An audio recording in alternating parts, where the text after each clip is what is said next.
Ready to episode number 6 of ToD Talks. And it's funny that this show's called ToD Talks because I suspect I won't be talking a whole lot during this one. I'm joined by Bidoux. Can you introduce yourself for the good viewers of this show and my stream, Bidoux? Yeah, sure. Hi guys, I'm Bidoux. I'm the owner and co-manager with Carson of ToDGaming. I'm also I guess a tournament organizer for Dust League and the card and stuff like that on Africa, and I stream on Back to Warcraft as a tournament organizer there and content creator and broadcaster, I guess, commentator. I do a lot of stuff lately, but that's what I'm doing now. And just heavily involved with the Warcraft scene, primarily the NA scene. Yeah, dabbling into a little bit of Europe and Asia as well. But yeah, anything Warcraft 3. How old are you? 27. All right. How old are you? No, I asked the questions. All right, let's go back to the beginning. When and where were you born, and what were you like as a kid?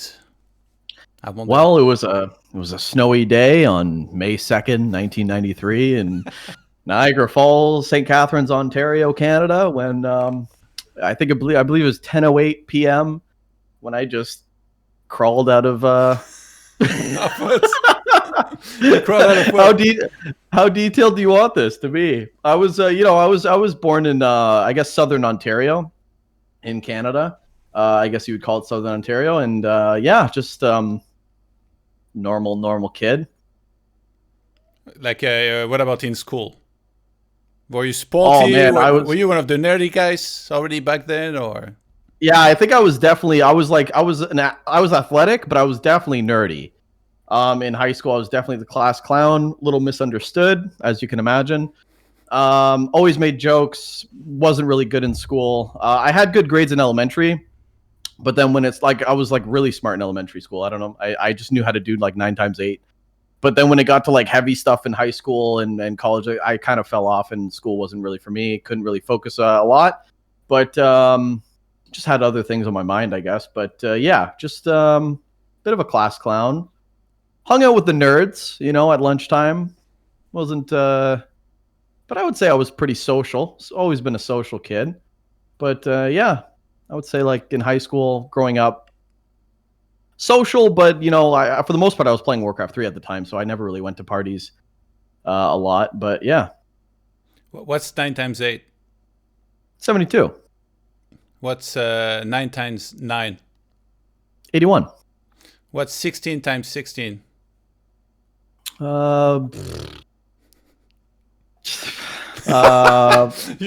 okay. I'm just 196. I don't know. All right. So when did you start? What is it actually? I don't know. I'm just torturing you a bit. Who cares? Okay, Bro, hold on one sec. Let me focus on my question. What the fuck? All right.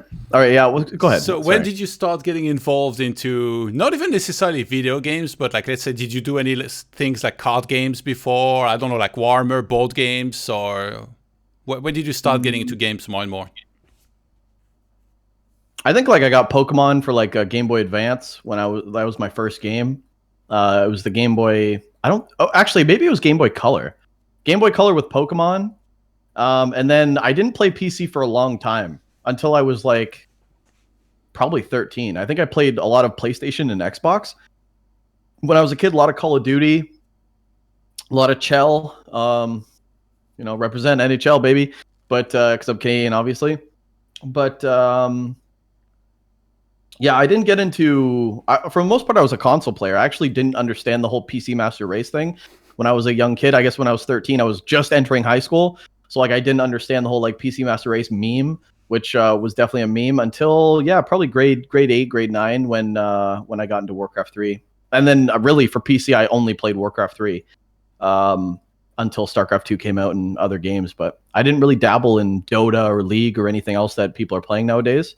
I was just really hooked on Warcraft 3. That was your first PC game, was Warcraft 3, or was there like? Yeah, no, that was definitely the first. I mean, I think I had like Age of Empires, like the Conqueror's Trial. I'm trying to think back to like what I would play. You used to have those like discs that you would have like video games on, I guess like Tetris or something. But yeah, like my first PC game I bought was definitely Warcraft 3 from when my buddy showed me the game, because I was just immediately hooked. I'd have sleepovers with my buddy, and then as young kids do, and you would just play video games as young kids do. And yeah, he had a computer, one computer in the rec room, and we would just play. Well, we were playing RuneScape at the time, and then he had Warcraft 3, The Frozen Throne, which was 1.26 patch at the time, just to give you reference. So I'm not like I was a bit of a late bloomer, I would say, because 1.26 was towards like I would say the end of the glory era of Warcraft 3. I think you were already gone by then. I'm not too sure, but I think so. And then yeah, we would just play Warcraft 3 in his rec room one at a time. We'd play 4v4. 4v4, and we would just mass chims, and we would just be like chims, and we'd like get pwned, and we would just right click. There was no micro, there was no mana burning. We were just right clicking and stuff and just trying to enjoy the game. And then yeah, it was doing that stuff that I fell in love with Warcraft 3. So when did you start moving? Oh, because I guess at first you were like mostly a player, but then eventually you started being like more of a manager, then you organize your own tournaments. So when did that begin to happen, and why? Like any particular reason why you've been like a manager and all that stuff? I interviewed Carson. I didn't even know that about you, is that you managed multiple teams before, one of which had like Remine and TH maybe. So like, how did you start going into that a little bit more? I think it happened right away. I never really enjoyed playing the game. I thought it was too hard. I wasn't very good, obviously. And yeah, I wouldn't even consider myself a player ever. The game just seemed so impossible. But I think at the time I was so fixated on like, this game's so hard. Like people that are good at it, I immediately idolized them. I think I've always watched the game.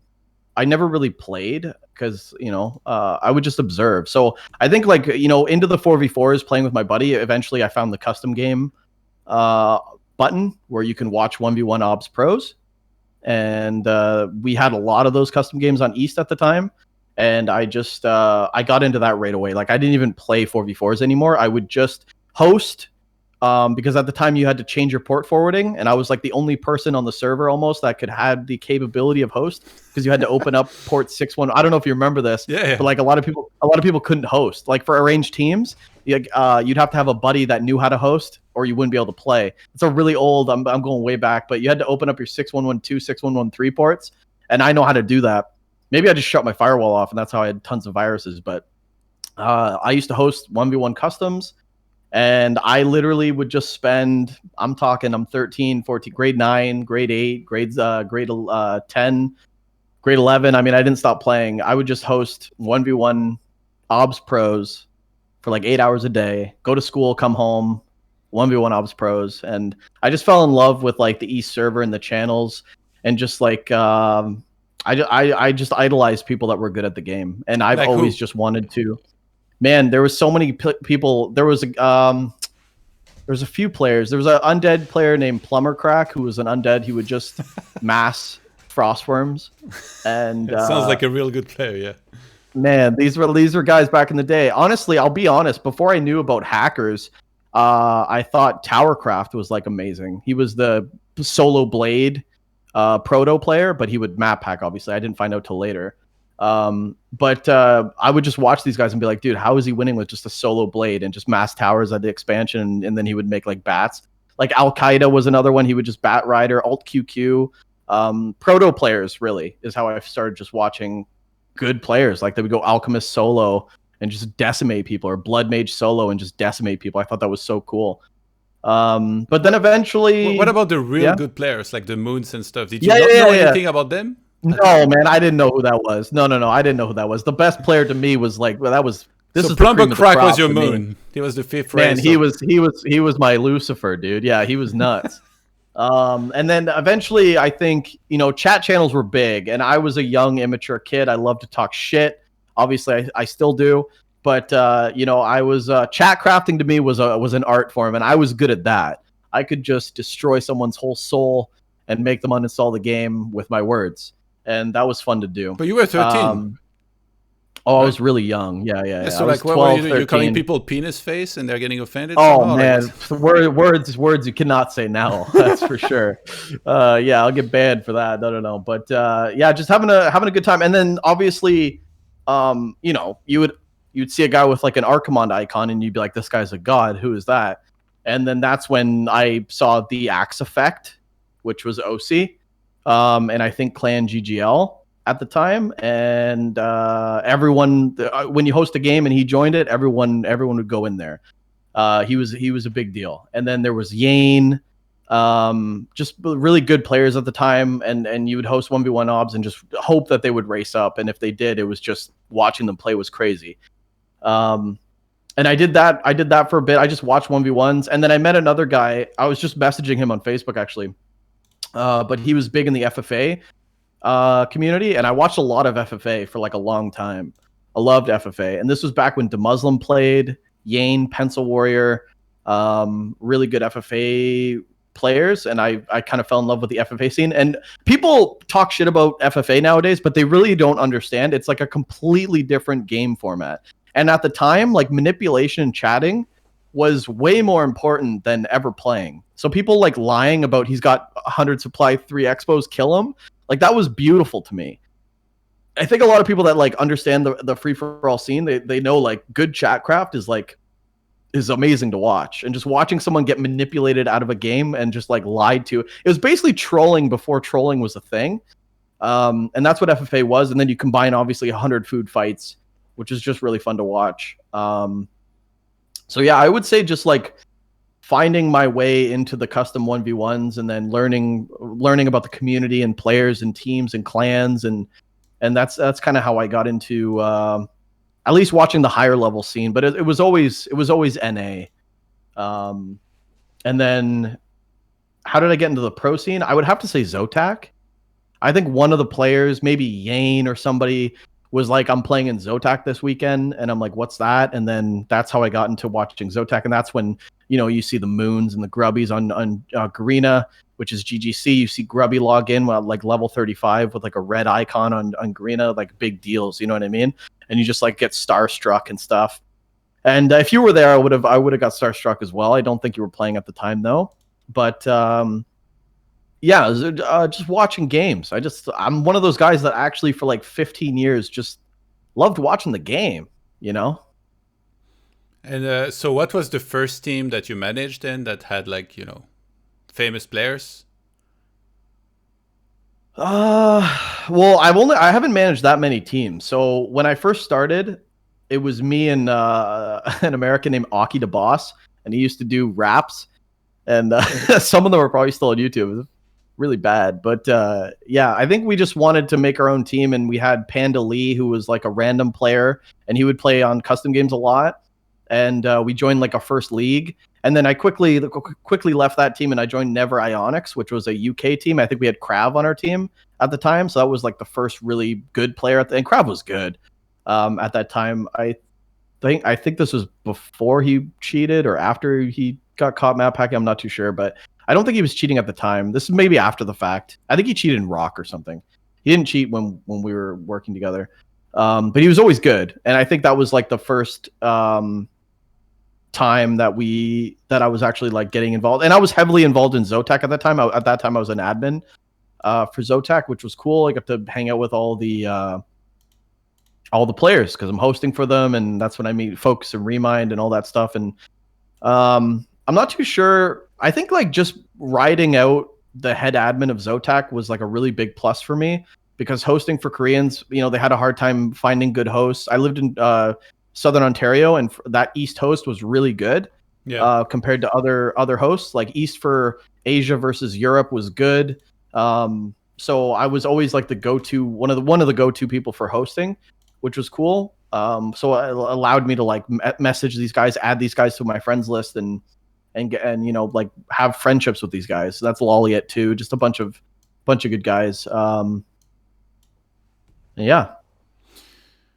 And what about that team that you managed with, where there was Remind and TH that Carlson told me about? Yeah. So then I'm like, how old am I? I'm probably 15 at this time, and I'm just like super obsessed. Like I want to go pro. I'm like I'd love to be like the pro manager coach. Like I'm watching I'm watching like offline events, and I'm thinking like, dude, if I could just go to like a LAN, that would be like the dream to me. Like just to wear a team's uniform and like be like behind these pro players. That was always like my dream goal. Getting paid was never my dream goal, but just like that would be a bonus, obviously. But just to be a part of the scene. So I think I joined Rage. That was the first big team. So it was there was a Russian guy named Test and Screamo. They were the managers, and I joined Rage, and that was at the time they had very big man who's since passed away, but they had Bly, really good players at the time, and these guys were salaried and they were like trying to go for it. And then when I was on Rage, I was just learning, how to run clan wars, how to manage, how to deal with players and stuff like that. And then Rage signed TED, which was really big. So I think TH just left Rage at the time, and TH went to Tyloo. I think he joined Tyloo at the time. So he left. He joined Tyloo with Infi. And then, but at the time we brought in TED because TED left We Gigabyte. They didn't re-sign him for some reason. Yeah. And then we signed TED, which was huge. So I was managing TED for a bit. Basically, he just wanted to play Zotac Cups. He wanted to play Cups. If we had Clan Wars, we would try to coordinate with him. But I was never really. Sometimes he would run custom games, and he would ask me to like find opponents for him, or can you contact this particular European because he didn't know him, stuff like that. But for the Asians and Chinese, he was doing his own thing, and I would just watch. So I would just be like, "You're practicing today," and he'd be like, "Yeah," and then I'd be like, "Who are you playing against?" And he'd tell me the game name, and it would be Moon, and I'm like, "Oh, you're just practicing against Moon today," and that was fucking crazy. Because these guys played custom games so much. Do you know what kind of deal he got, like for him to join a team like that outside of China? Man, not much. Not much. I don't really want to talk about it, but Okay. It wasn't a lot. It wasn't a lot. Wait, it was a lot, I or think it wasn't a lot? It was not a lot. Oh, no. okay. I could have probably signed TED to my own team at the age of 16. That's how much he was getting paid a month. It wasn't a lot. Yeah. But there wasn't much going on in the scene at that time. Yeah. I think we actually lost their Gigabyte sponsorship, so they dropped out of Warcraft 3 at the time. But then they rebuilt it because CPL came back or something came back. I forget. But this was 2011, 2010, 2011. So there wasn't much going on, man. People were like scraping for team leagues. Zotac was like the biggest thing. And when Rage signed TED, it was like a big deal. But I mean, behind the scenes, if only they knew, like any team could have probably picked him up at that time. But yeah. So you have a good impression of TED from managing him? I love TED. I still talk to TED today. He's so nice. I actually want to. I'm trying to hopefully get something going with him. We're in the works actually to have him on the card, which would be pretty sick. But it's probably going to take some time in planning. But I'd love to work with him again. He's the nicest person I've ever worked with. Yeah. Next to like Long Walk, TED is so nice. Are you saying the players on your team now are not nice? Dude, Ted's the nicest one. I'll just say that. All right, Ted's the nicest one I've ever worked with. 100%. But yeah, it was. What was the question? Yeah, like no, just from there, like which other players joined the team, and like I just want to go progressively year by year, like. Yeah, so on Rage, at the time when TED was on, it was Long Walk was on, Acid Rain was on, Loliet, Shishi, because Rage was also partnered up with E3, which was a Chinese clan. So that was Wulin, Goblin, like from Chinese, it'd be Bosui. I'm trying to think here. Really good Chinese players. And then for Koreans, we had Who joined, the Korean orc. We had Loliet. Shishi was another Chinese player. We had a good team. Mac from Spain. I don't know if you remember him, but he was good. No. He's a good random player. Trying to think. Yeah, just really, it was a good team. We were a good team. Like if we played Clan Wars, we won them. We were a really strong team. Who did you get along with the most from this crew? Probably Bly. to be honest. I was really close to Bly. I used to pay for coaching from him, actually, because I wanted to learn Undead, but he was way too good to be coaching me. And yeah, me and Bly were probably the closest. Do you still talk to him? You know, he's like good in StarCraft now. Yeah, no, he's got a sick career in StarCraft. No, I don't really talk to him anymore. I think when I first moved into StarCraft, I said hi to him if I saw him and stuff like that. I met him at MLG, said hi to him, but for the most part, he was just doing his own thing and just kind of rolling with he's doing great in StarCraft 2. He still is. But yeah, he was great to work with. Good friend. Anyone you didn't get along with? Oh fuck, tons of tons of it. Man, when you're a manager, so like you deal with so much shit. Like you're dealing with divas, you're dealing with people that think they're superstars when they're really not, and you have to give them all like the same amount of attention. You have to cater to their needs, and yeah, there's people that are it's like fuck off, dude. Like, and that's why we're here today to hear about these stories. If I could cut you right now, I would totally do it. Yeah, there's been some shitty players that I've managed. Yeah, I don't really remember, but there's definitely been some shitty. What's the bad thing that's happened that made you go like, how could this happen? Oh man, I don't know. For the most part, people were cool. I'm talking about like, has there ever been like some, you know, like for example, Deadman, he got into an argument with his manager, like. There's this story where he was like smoking in a car, and then the manager told him stop smoking, and then Deadman was like, "Shut up," basically. So then the manager stopped the car, and then Deadman kicked him or something, and that's where this whole story. No, of like I never went to LANs. Yeah, right? yeah, so but like, was there anything like that online where like you could tell that a player just like considered you as less than him? Because I think it's been very common in the past for like pro players to get good and then look down on their manager and be like, you're a piece of shit, and I just kind of like treat them as such. I'll be honest, man. I really took my job seriously. I'd wake up at 5 a.m. if it meant a player wanted to play a cup. I would help them, like guide them through it, sign them up, register them, make the game, tell them the game name. I made sure that the only thing they had to do, like my policy was, dude, the only thing you have to do is play. That's all you have to do. I'll handle everything else. All you do is play and practice on your own time, but just make sure you're at this level and show up on the time. And I think players love that because they wouldn't have to do vetoes. I would do it for them. I would do everything. All they would have to do is join the game name, race up, and go. And I never really got shit talked because I don't think anyone else was doing that. Like other managers would just be like, you handle it yourself. And 1 second, I'm getting a phone call. Hold on a second. And they keep. Okay then. I actually ordered Hold food. on, one second. Yeah. I ordered food and he's getting here in 14 minutes, so I'm not sure how I'm gonna do this. I guess I'm gonna need Bidoux to talk a lot when it gets there.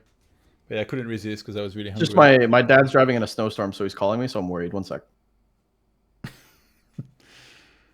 Just typical Canada things, I guess.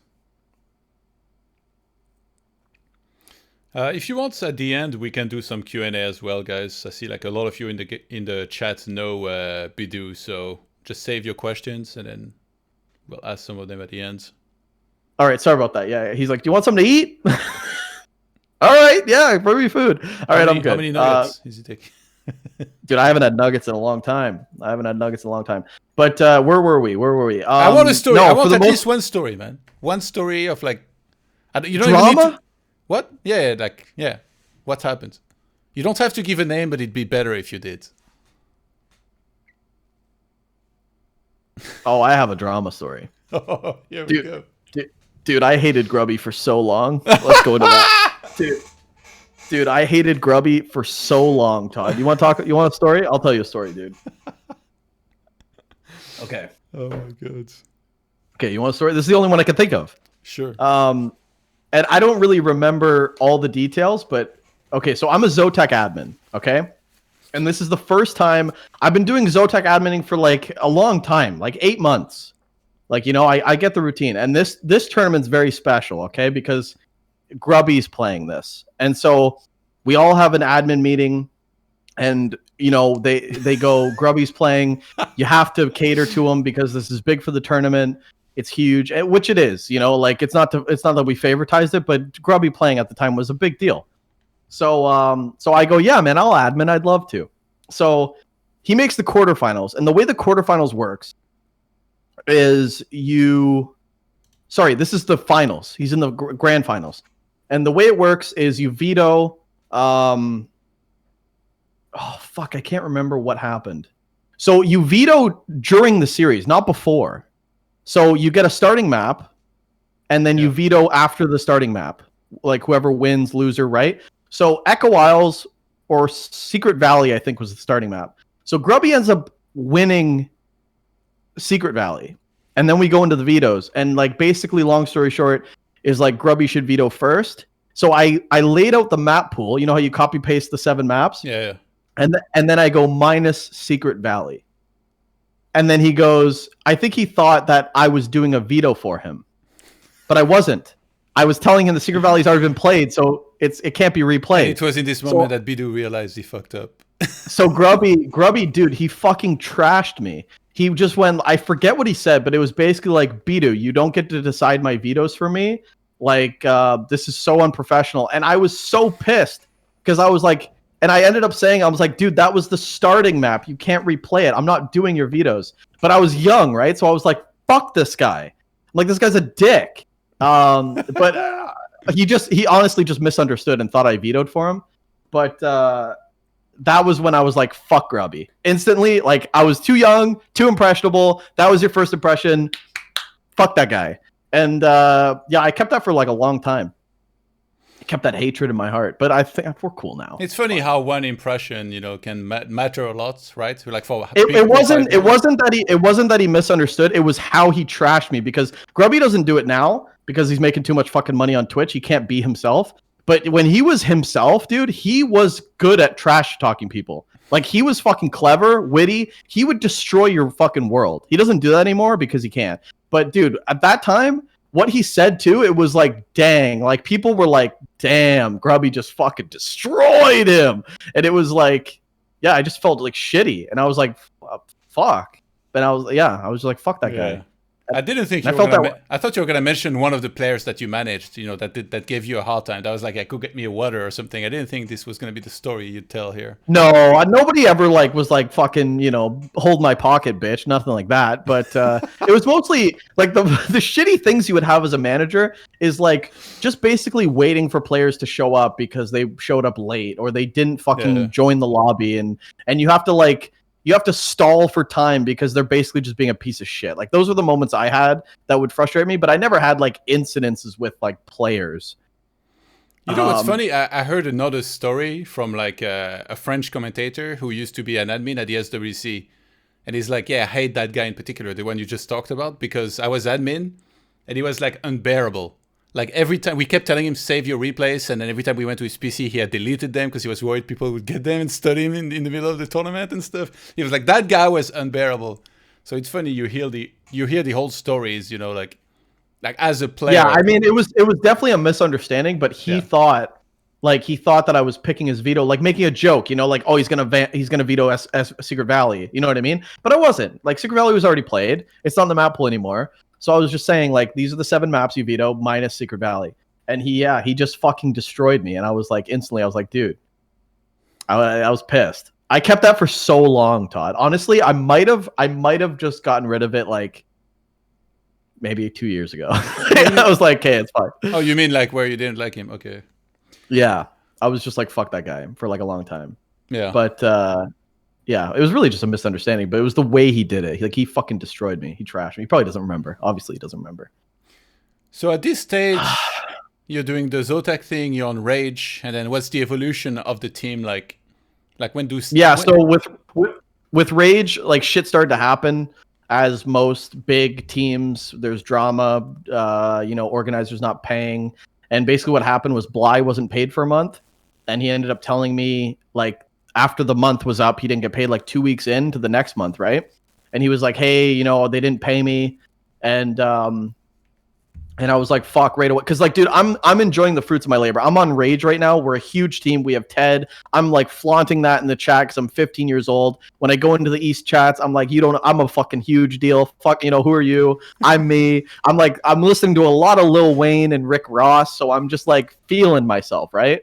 And I'm like, what kind of manager would I be if I'm going to flex all this shit. But then when my players are in the shit, I'm going to like, oh, well, I'm not paying you. You know what I mean? That's not me. That's this department. Or that's not me. That's this guy. So I paid Bly that month, his salary. And I ended up, he didn't have PayPal in Ukraine because it's blocked. So you I had to go to my bank. No, I had to go to my bank and do a bank transfer. I had to have his name, his city, his bank, his transit number, all this shit. And I'm a 15-year-old kid trying to convince this boomer that I'm sending money to this Ukrainian guy. Those are the lengths I would go through, Todd, to make sure that my players were good, dude. So I'm sitting in a bank and this chick's like, so how do you spell his name? Alexander what? And I'm like, Svetsyuk or whatever, because that's his last name. And I'm like, she's like, and what's the name of the city? I'm like, fuck, I don't know. He wrote it down here. And they're like, and why why are you sending this money? A couple $100. And I'm like, it's long, just send the money, you know. And then long story short, it got sent. But like at that point, I was like, dude, I'm never doing that again. So I just I think it was time for me to pack up my ship and go. And then EHOME just picked up Remind, because Remind was playing sick. So EHOME came back into the scene. They had Remind, and they wanted to expand. And I messaged. Well, I was close with Remind because of Zotac Cup, because whoever won Zotac Cup was Focus or Remind, and then a guest that would come in. But it was mostly just Remind one or Focus one. So I messaged Remind and I was like, hey man, like I'd love to just manage you. Like, can I just manage you? Like, can you talk to EHOME and get me on board? I just want to help. I just want to work with you. And he was like, sure. So he put me in touch with the EHOME manager at the time, who was basically just like a main editor for one of the Chinese websites. So like they're all interconnected. I was just learning, like, Jesus Christ, like replays.net was the Chinese website, and it was like the head editor was like the main manager of EHOME. I'm like, you guys all just like dipping in the same pond here. But yeah, so the guy was like, sure.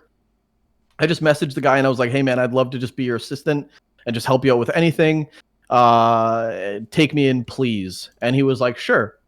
And then so I was on EHOME, and this was sick because they wanted to play in War 3. At the time it was called Warcraft 3 Champions, W3CL, which was the team league, which was a really big team league at the time. I think there was like 5,000 for first, 3,000 for second. There was bigger prize pools, but it was like fading out, but it was still the biggest team league around. Yeah. And EHOME was like, we're going to pick up some players to play in this. So so they picked up Fly, Sai, S-A-I, and Yumiko. They picked up Fly, Sai, and Yumiko. So it'd be those four. It'd be Remind, Fly, Sai, and Yumiko as the four players to play in this league. And I was like, holy shit, dude. Now managing Fly and Remind, this is fucking crazy. Sai he was a really good night out player too. He was winning a bunch of Chinese leagues. I remember him. And then Yumiko, yeah, he was good. He was fucking really good. I feel like a lot of people don't remember him, but he was damn good. And then Yumiko obviously was exceptionally good. He was like an up and comer at the time. And so yeah, we have this four-man roster. And dude, we have this four-man roster, and I'm thinking, this is it. We're going to go to like an offline finals team league LAN. I'm going to be there. I've made it. And then the fucking team league doesn't resurface the next season. They don't renew it. And I was like, just totally deflated. And then, so I spent some time on EHOME for the bit, just like managing players and doing what you normally do. Yeah, I see the news. I see the news of the guys joining EHOME, but there's no mention of you. Are you sure? Oh, dude, they're not gonna mention me, bro. They're not gonna mention me. I was a very, very assistant, low key, English kid. Yeah, there's no way they're gonna message me and mention me. But yeah, it was shitty though, because they didn't have the team league back. So yeah. And then what yeah, do you want me to just keep going? Yeah, sure, but I'm just curious real quick. What about, by the way, I ordered food. It's getting there soon, so I'm going to be eating. What'd you order? What'd you order? Bro, this interview is 1 hour and a half. Stop asking things people don't care about. I ordered a bowl with why would you bring it up if I can't I'm letting you know that the door is going to ring and then you need to keep on talking. Shut up for now, though. Let me ask them. Yeah, but you just mentioned food. I want to know what's for dinner, baby. What are you eating? Jesus Christ. What do you got? You got chicken and rice? What do you got? All right, guys. Thank you for tuning in. We'll see you next time. What are you eating? I'm eating a bowl with fucking rice and salmon. Who cares? This is your interview. This is like your time that. to shine, and you're wasting time on fucking what's my food. Shut up, dude. God I damn. like that. I should be interviewing you. I mean, I'm just happy to be here. But yeah, so then I was on eHome for a bit there, and then I started to really. What about Remind? Talk to me about Remind, because he's one of my good friends from Warcraft 3 that I really appreciate. So did you also have like a... I loved Remind. Yeah, you got I think a bromance he's great. with my bro? I loved Remind. I tell him all the time, please come back. I want him to come back. I've been trying to get him into matches and try to get him back in. I love Remind, dude. Remind's awesome. He was so good too. When he was dominating, like right before he won WCG, obviously, he was the best in the world. When I was working with him, he was amazing. Yeah, I loved working with Remind. And he was so easy to work with. It was just like, hey, do you want to, here's the game, or like whatever. It was so easy to work with him. It was great. Really chill. Thanks for the dono, Olivier. Much love, my dude. Oh yeah, so from there, what about the team? What happens? Are you guys doing well in tournaments? Did you stay with that team a long time? Yeah, for the most part, there's no team leagues. They're just doing solo tournaments. So GPL, there's 2 team leagues. I forget what they were at the time, but they were pretty good prize pool. They were like 3,000 for first, 1,500 for second. They were pretty big tournaments. So they were mostly focusing on that. So for the most part, I didn't really do much. I would just be watching them practice, and then they would play. And at the time, the tournaments were way too early for me, so I would have school, so I wouldn't really be able to stay up till 6, 7 in the morning to watch these tournaments take place because I have school. So didn't do too much. But then the reason why I left, because like they were a team for a long time. The reason why I left was because I wanted to do more within the team, and they were kind of restricting what I could do. Like I couldn't negotiate. I couldn't like do any of the marketing stuff. I wasn't involved with their social media.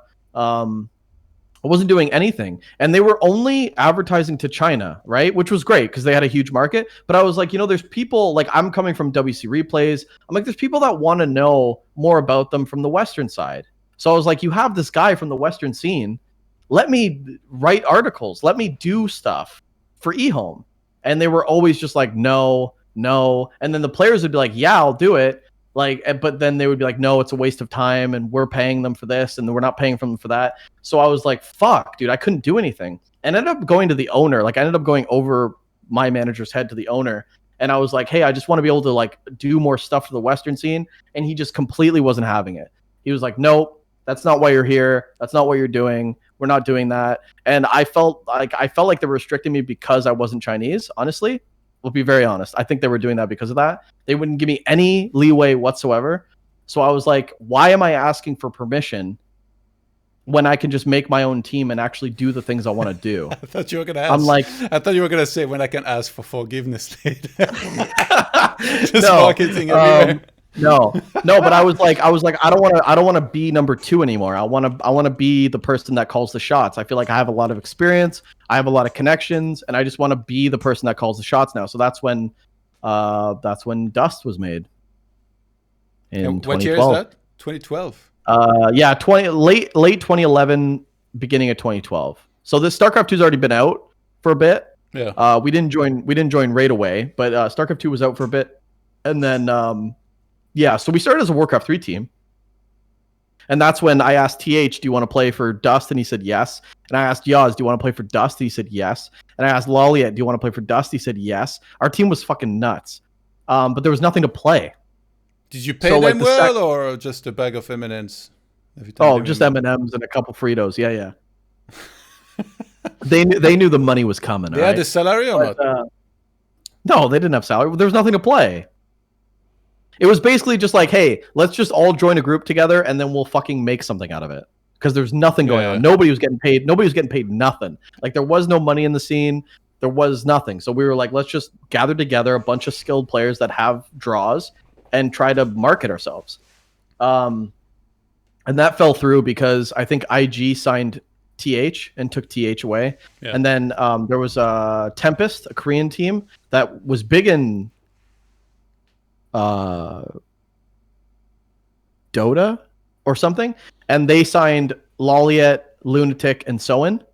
So they took Lolliet, and I was basically just left with like people that couldn't really compete and stuff. So I was like, shit, like I just got like hemorrhaged. Like they took our stars here, they took our stars there, and what am I gonna do? So I think I was talking to Tom, who was like a co-owner of Dust. We made it together, and we were like, let's just go to StarCraft 2 because look what we have. We don't have anything going. We can't even join a tournament that isn't paying more than $15. You know what I mean? Like, there's no money in the scene. I'm like, let's just go to StarCraft 2 and try to make something out of it. We're looking at Evil Geniuses who are just fucking flying. We're looking at Complexity, Fnatic, Dignitas, all these huge teams, huge orgs. I'm like, look what they're doing. They're going to lands, they're getting big salaries, they're getting all this stuff. Let's just try to do it. So that's when we transitioned to StarCraft 2. And that was a rude awakening because I'm going from Warcraft 3 where I have these connections and I'm literally talking on a daily basis to the best players in the game to the StarCraft 2 players wanting nothing to do with me. They don't care.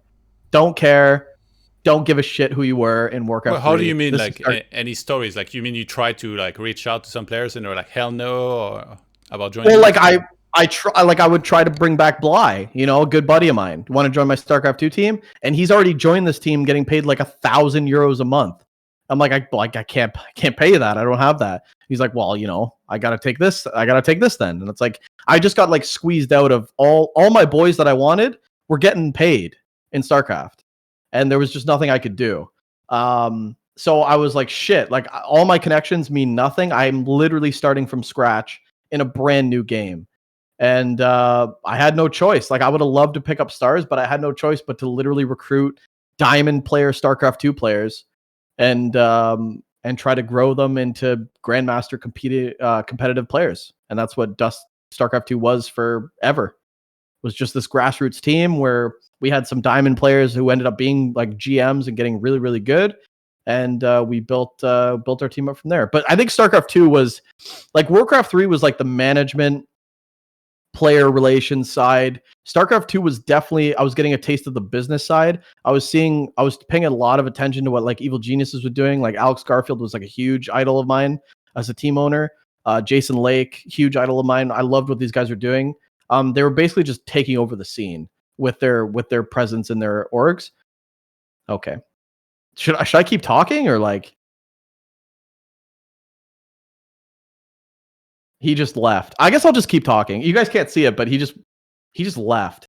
Okay. So should I wait? Did I just get cucked? He's gone, dude. I know he had to get up to like get food, but everything good? Bidoux's enough? Okay, I'll just talk. So what the fuck was I saying though? I got totally sidetracked. Okay, so yeah, I would say, and is this kind of redundant if he's not here to hear what I'm saying? How's he going to transition?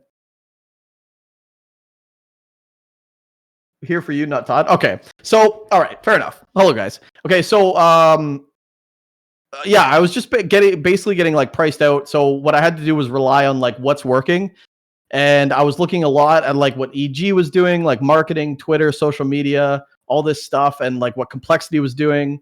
And I was just trying to do my best with the resources we had. Obviously, we didn't have thousands of dollars to put into like advertising videos and stuff like that, but I always wanted that. Okay, he's back.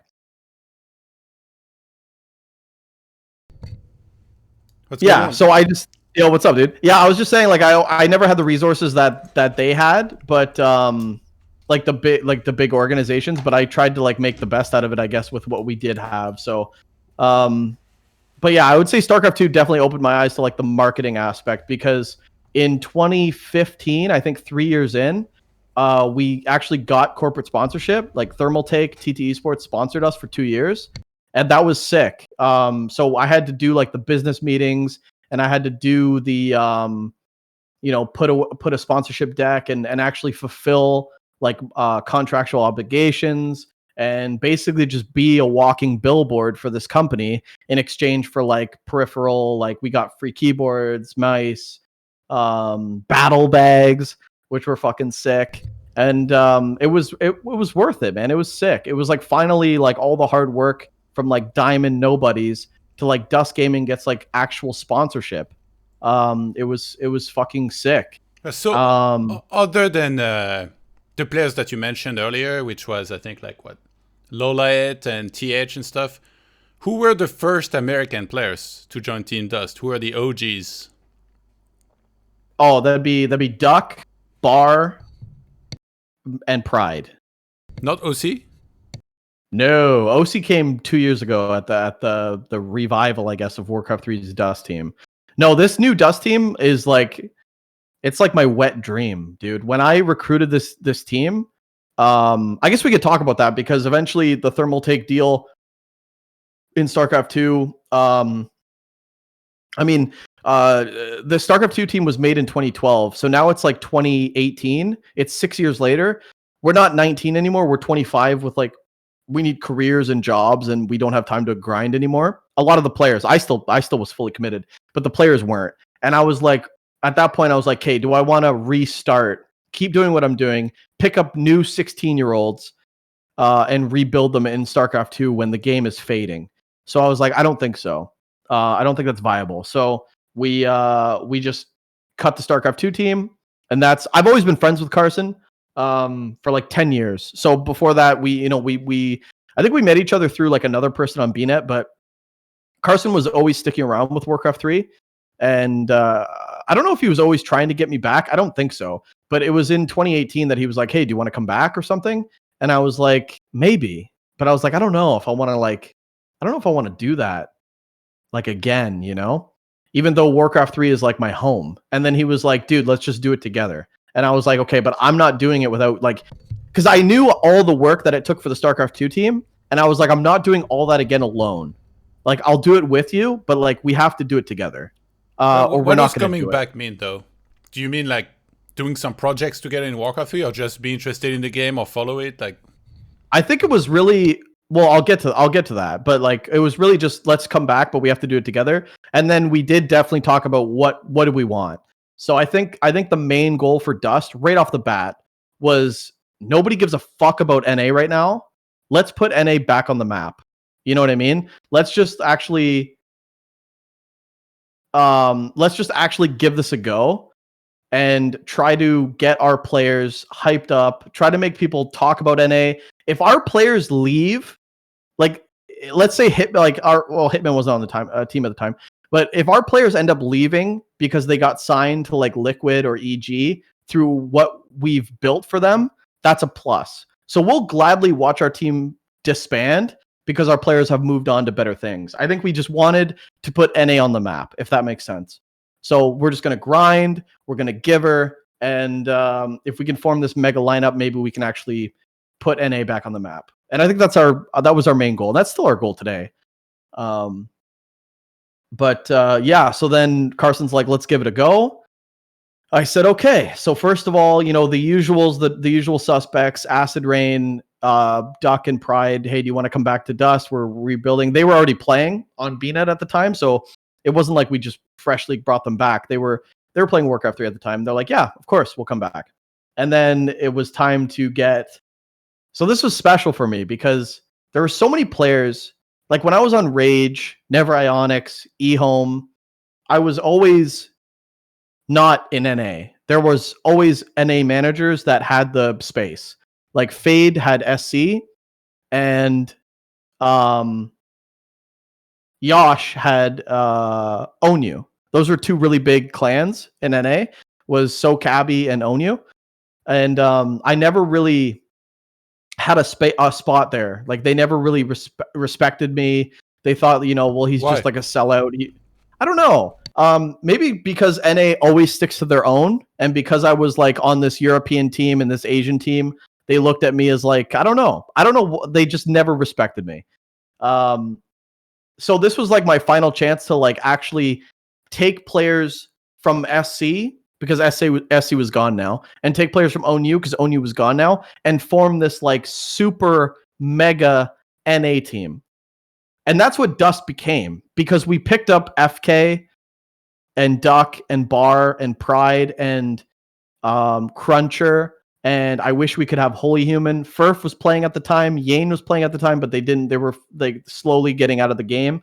but we assembled like this monster team that NA's never had before. And that's what Dust Gaming is today. It's this amalgamation of so many different clans, so many different personalities, like, but actually bunched into the same team. Players that hated each other now being teammates.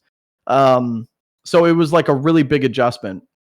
And yeah, obviously, when you're dealing with the cream of the crop NA, the egos are out of this world. Like, there are so many players on the team. Like, you've dealt with some of them on ladder.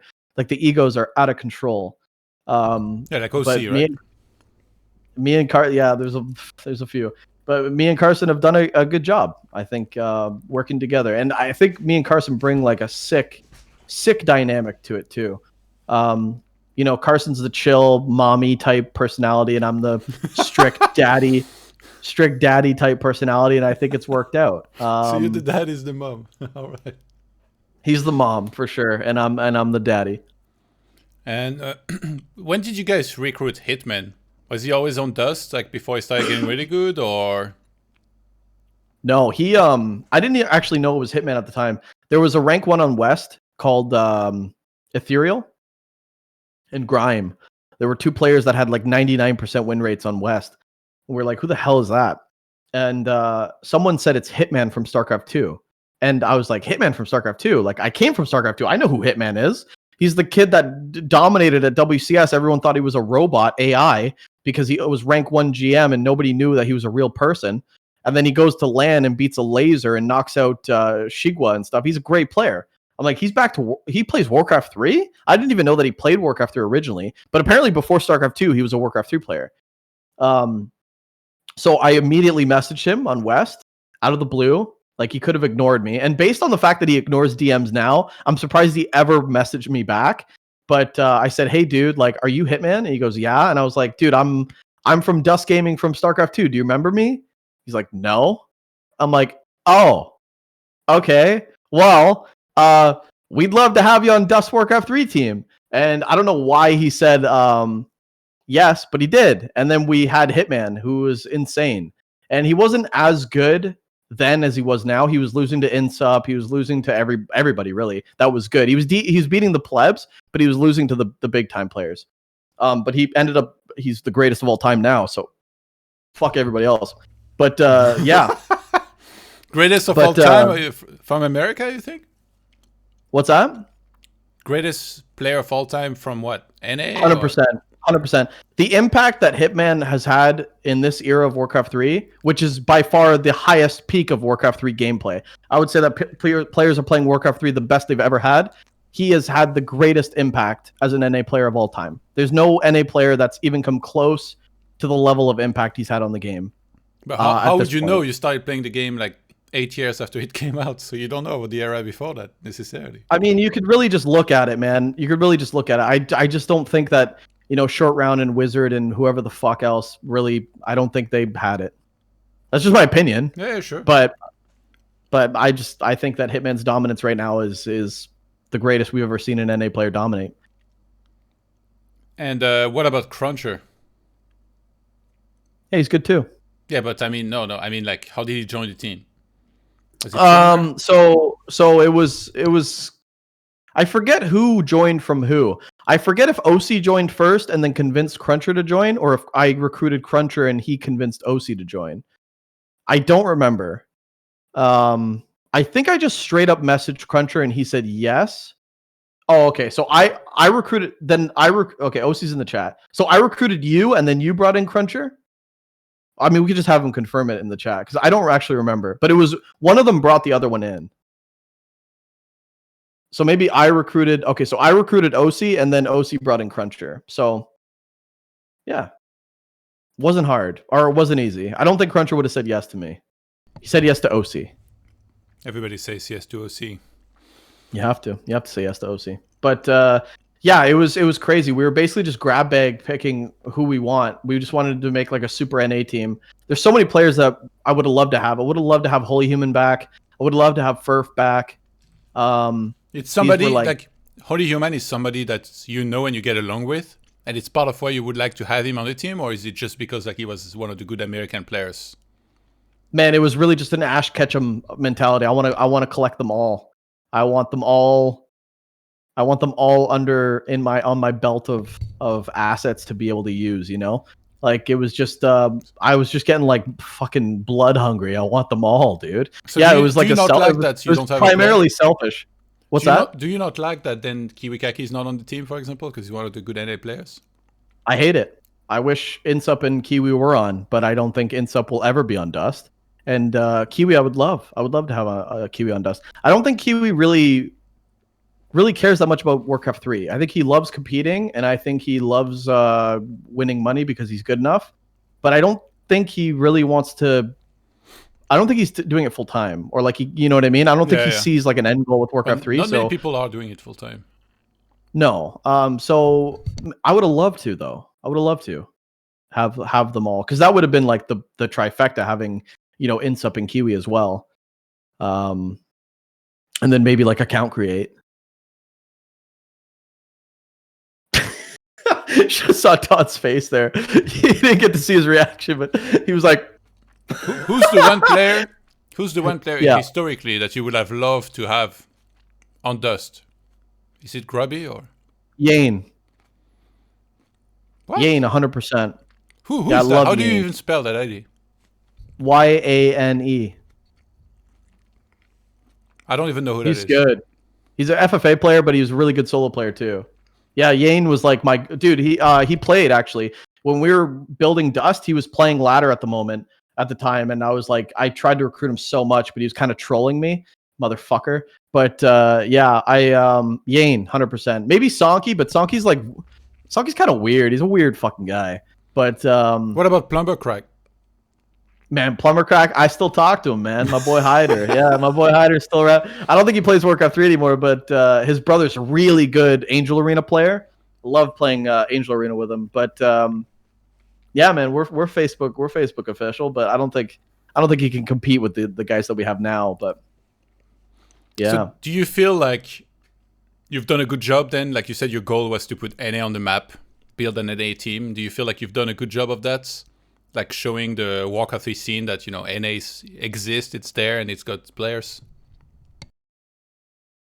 I mean, I can't take all the credit, because if the players weren't there, then it wouldn't be a thing. It's definitely the players' participation. Do I help motivate them and make them play? Maybe. Did Dust as a group motivate everyone together to play more? Maybe. But this is a great time for NA Warcraft, I think. Yeah. Do you think so, as an outsider? Like this is a pretty good time for NA. Yeah. In comparison to the dark days, I feel like NA, there was like one or two that would scrape by, but actually having a region move forward together is, I mean, it's crazy. I can't give myself full credit, as much as I'd love to on this platform, just say that it was all me and I'm the shit. But no, it was 80% you. Do you think so? No, I don't know. What do you think? What do you think percentages? I don't know, man. Like, I don't follow like the scene, the NA scene closely enough, and also I don't know like the whole story. You're just like giving me a few stories here and examples, but hey, it's hard to say. But it definitely helps that you built a NA team. Technically, it should motivate everybody, right? Like the good players should want to be on it or compete with these guys and play and stuff. So it's hard to say, but it was definitely a good thing. I do think that everybody in Warcraft 3, I mean, except maybe in Asia, like in Europe, everybody knows that there is an NA scene, that who's good and stuff.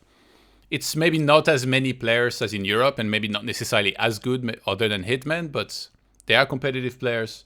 And I think it's good that we have a circuit like DreamHack that gets to showcase every region as well and stuff. But it does feel it builds up greatly for a potential best of NA in Hitman against best of Europe in Happy. The problem is that as long as we don't have offline, that's just never going to happen. So that's kind of the sad part right now. But everybody's excited. Like when it finally happens, it's going to be insane. Yeah, I think I'm bummed out, man, because we're not going to get another LAN until someone puts one up. But the next LAN's going to be next year. And I feel like we just missed out on what I hope Hitman doesn't slump. But he's not going to watch this anyway.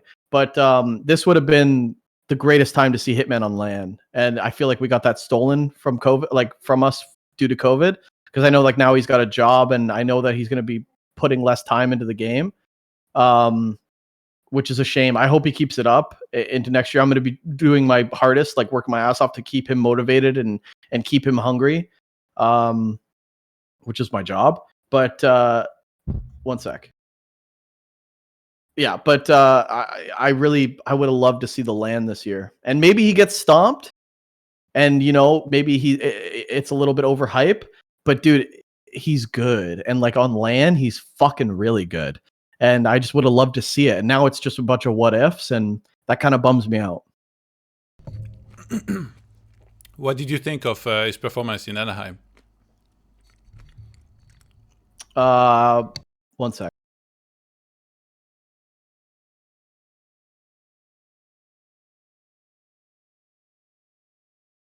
I thought. Oh no! Don't tell me that's McDonald's. Is that McDonald's? No, it's homemade. It's homemade. It's organic shepherd's pie. We got the McDonald's historian in the chat, of course, as well. OC himself. Okay, so what was the question? And Hitman's performance at Anaheim, I thought wait. What was that? The first offline event you went to then? Was Anaheim for Warcraft 3? Yes. Wait, for StarCraft, where did you go? This is gonna be really embarrassing. I went to MLG Rally in 2012. I went to MLG Anaheim in 2014. I met you at LAN at Red Bull Detroit. Hey, what were you doing there? Were you competing? No, Bidoux, you ever been to any LANs? Wait. Yeah, I met you. I met you in person. Do you know how many events I've been to? Do you know how many hundreds and how many thousands of people I run into? Do you think I remember every face? Like, what did we do there? Did we hit the strip club together and had an epic, memorable night that I forgot about somehow? Or did we just randomly cross paths? No. So what happened was at Red Bull Detroit, you hosted a BYOC. You actually put up the money for the Bring Your Own Computer tournament at Red Bull Detroit. No. I hosted the qualifier. You mean? Where I saw the winners. Okay, yeah. So I thanked you and said that was a really nice thing to do. Oh, okay. But you said thanks. You were competing there? No. My players were. Okay, so you think I'm gonna remember every passerby that greets me? No. But I'm just saying I did meet you in I think 2014. Who are your players? SWS Schnitzel. Schnitzel was a Terran. SWS was a Protoss. Please Leave Duck was there. He lost to Bunny, I think. Snoot beat SWS. They all made it to like the grand, like the quarterfinals, I guess, the round of 16 or something. But yeah, they got snuffed out. Love was another player. Terran, he's a likable guy. A very handsome guy, right? I remember like Love was the yes. That was the Dust Boy, man. Yeah. Love was the handsome. He was like the captain. We used to call him Captain America. One sec. I said you got to stop coming in now. My dad's like, that's homemade orange juice, right?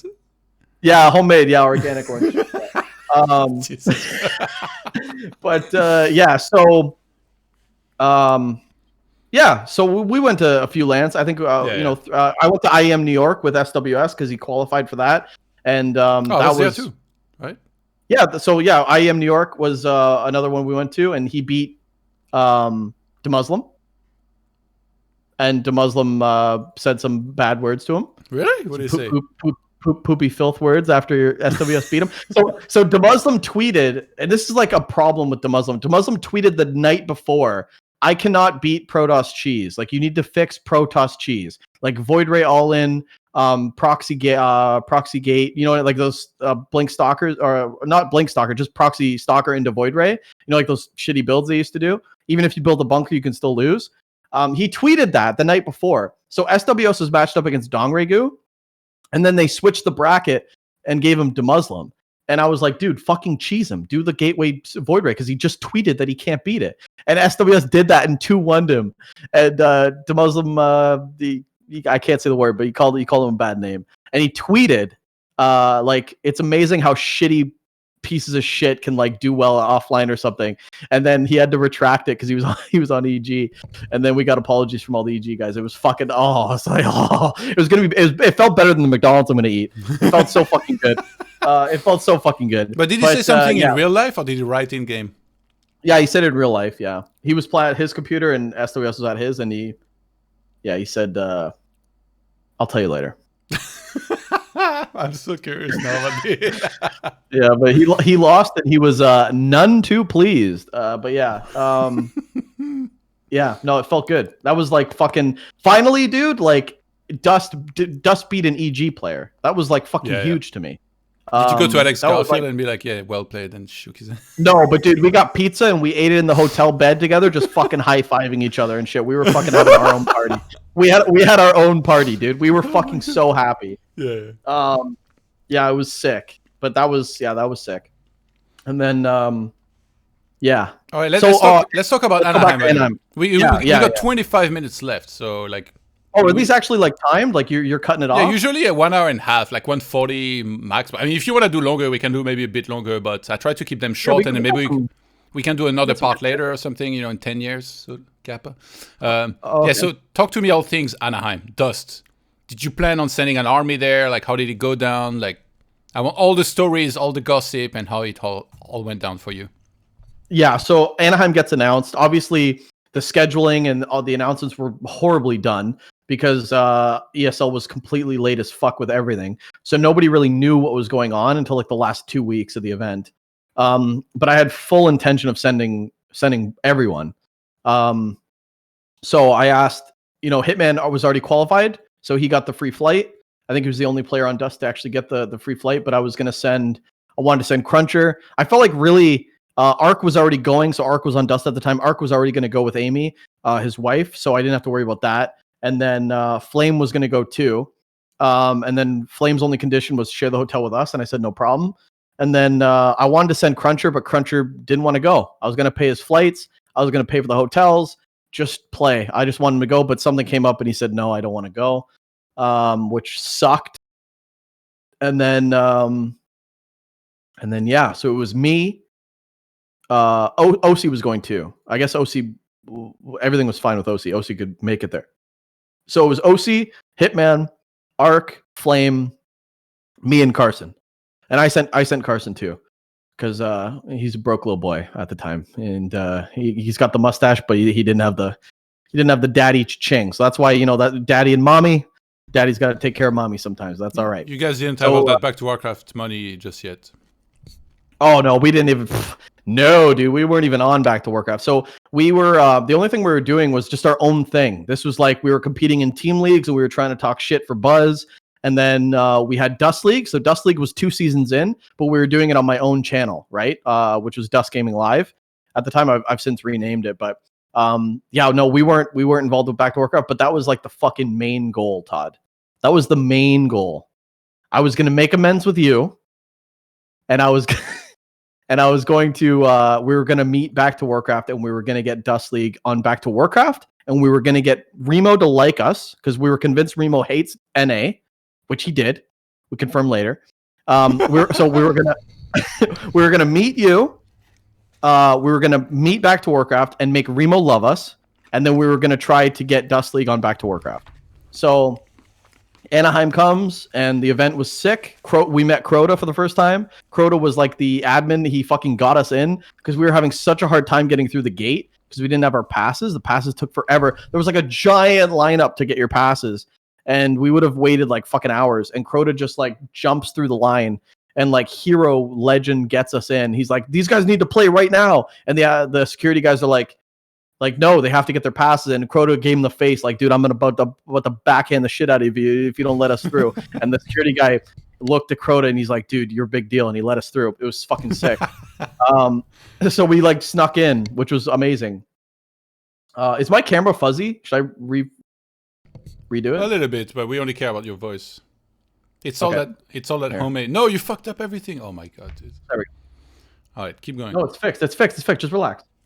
All right. So then, Crota's a fucking legend. So then, the tournament happens, and I think we met Boo there. Boo was a competitor, American Undead, and we recruited him literally at the event because he was so fucking cool. And so he joined Dust, and then we got to meet a bunch of people. As for performances, I think they were great. I think OC was slumping against Undead really, really hard at the time, so we weren't really expecting much. Dude, you're too happy, all right? Like, it doesn't even count. Yeah, I don't think we were expecting much when he was matched up against Happy. If you're having a hard time against Undead, well, here's the best one in the fucking game. Hitman's performance was amazing, and honestly, at the time, I was super excited when he beat Loliet on stage. He 2-0'd him. I predicted that, actually. I did an interview with the event, and I predicted that he would 2-0, and I was right. And honestly, his performance was so good, but I really felt like he was just scratching at the surface and getting the cobwebs out. And if there was another LAN, he would keep going even better. But I was super happy with him. Top 8 is amazing. And it finally was like a good result, because I think a lot of people were going like, well, online doesn't count. And at the time, Hitman was rank 1 netties, and a lot of people didn't take that seriously. And keep in mind, he's doing that with 160 ping against Asian 30 or 40 ping. And he also Foggy eventually, I think, was it? Or yeah, he lost to Foggy in the next match in the quarterfinals, but Foggy was popping off that day. Just that day in particular, he's playing really well. And I think Hitman said he could have beat him too. So there was leeway there. But the conclusion that came from that event was like, dude, on LAN, Hitman is here and he's putting his mark on, which is great. And I really think he's scratching at the surface, and he just needs like another LAN was gonna be crazy. And since Anaheim, dude, he's gotten maybe 15 times better. So that's why, again, going back to like, I feel like we got robbed from COVID that we don't get this Katowice final. I think he would have fucking upset so many people, and we don't get to see it. Of course, that's just me talking shit now because it's not going to happen. So who cares? And I can't complain about a ToDGaming $10,000 final. It looks good on the fucking resume for sure. But yeah, I would have liked to see the LAN for sure. So what's the funny stories then? Well, can we talk about the handshake real quick? Why? Like when you told that story, you made it sound like I shook your hand for like 15 minutes. Okay, so hold on. It was like 6 seconds, dude. No, you did. Hold on, you did. Okay, so hold on. So, you were like adminning the tournament, right? And me and you were beefing at the time. I think that's not. We're beefing. I'm not adminning. I'm there as a caster.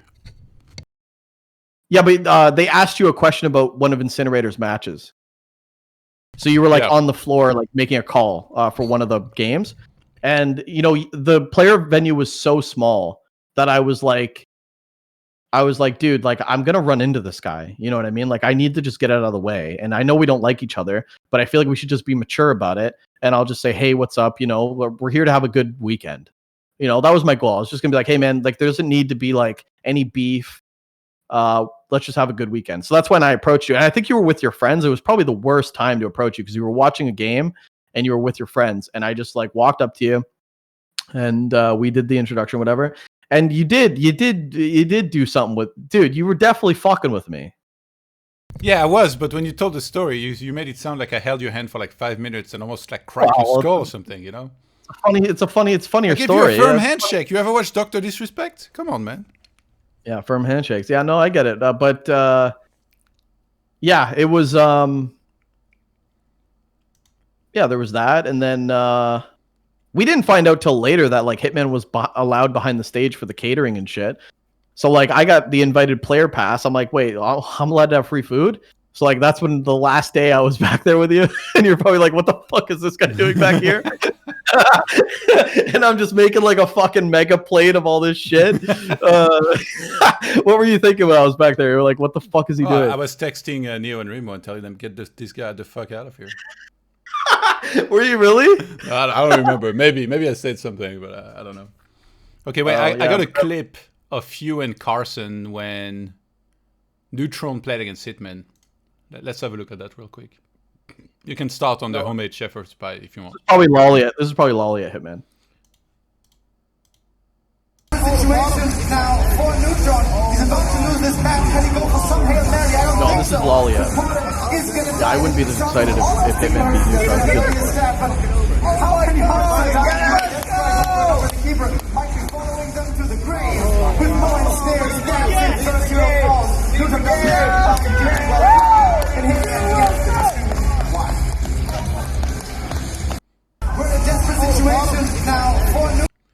Pretty terrible angle, but yeah, you guys were pumped. Somebody's Yeah, it's not my best angle. USA. Yeah, it was fucking hype, dude. That was Hitman Lolliet though. That wasn't Hitman Neutron. Or Lolliet, I guess. I'm always gonna call him Lolliet because I have for 10 years. I'm not gonna stop now. But yeah, that was fucking amazing, dude. I was gonna cry, dude. I was fucking. Oh, that was so sick. Yeah, I got a fresh haircut too for that event. I'm never doing that again. I'm never getting fresh haircuts before the event because they always fuck up my hair and I just look like a dink. But so any other funny story from that event? There was whose idea was it? Like we went, I don't know what it's called, but some sort of like mall or whatever, or like food courts, so to speak. Oh yeah, I don't know whose call that was, but that was a good call. So there's some funny moments there. So we're like all just chilling near the bar. I'm buying beers for people. I bought Hitman a beer. I'm buying people beers like crazy because that's what I do. I take care of my boys, you know. So we're just drinking. And Remo and Hitman are having like a huge fucking discussion about balance, about huntresses against orc. And there's this random dude that with his wife that's just standing right here, like just listening to us. And I'm thinking like, is this random dude just like at the market and like just eavesdropping on this random nerd conversation? And then I looked at him, I'm like, are you like here for Warcraft 3? And he's like, yeah. And he's like, I'm mad or something. I forget his name. And I was like, oh, hello. And dude, that was the Blizzard dev.